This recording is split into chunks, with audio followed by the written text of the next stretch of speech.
If a notebook fell into your hands, and it had the ability and the power and the wherewithal to destroy, kill anyone that you write the name of in it, would you use the power for good or for evil? Or does it really even matter because you're doing a bad thing anyways by killing people? The main character of this anime, Light Yagami, declares himself as God once he acquires this newfound power. The main character is not your standard main character at all. In fact, he's kind of a high achiever. He's the top A student in his class. In fact, he believes that if there are anyone who should take on the moral responsibility of solving the world's problems, it should be him. But in response to somebody who wants to dish out their own sense of justice, there is another who will also like to do the same thing. Utilizing the police force militia, a certain detective starts to pick up on random deaths, correlating them to a specific pattern, a pattern that could never be natural, ultimately concluding that these must be murders. This detective is known as L, and through the bulk half of the anime, they both declare each other as justice. Death Note is an interesting spin on the vigilante. Light is nowhere near physically capable of dishing out the murders that he takes on. Instead, it's as simple as writing something to declare someone as dead. Many different types of superheroes always enact their own sense of justice, and it's never seen as morally comprehensible. He climbs up the ranks from being just a simple vigilante to declaring himself a god. But I always found this anime to be interesting as a moral lesson for anyone who even dare play with the ability of a god. Because after the first half,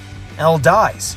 Light wins, and he then declares the entire world under his new world order. Oddly enough, the world is actually a lot much safer. Everyone is willing to step in line, knowing that their new god could kill them at any moment. But unfortunately for Light, he ends up getting duped. He could never be on the god level. Due to his human imperfections, he ends up dying, and the same judgment that he cast upon others finally finds a way, in the end, to cast itself upon him. Near the end of the anime, Light would grow to be more malicious, more murderous, more psychopathic, and never truly thought about the idea that he could be overcome by his own lust for power. Once you rise on the top of the dominance hierarchy, it's a slippery slope. Use this power, dominate this power, or else it will dominate you.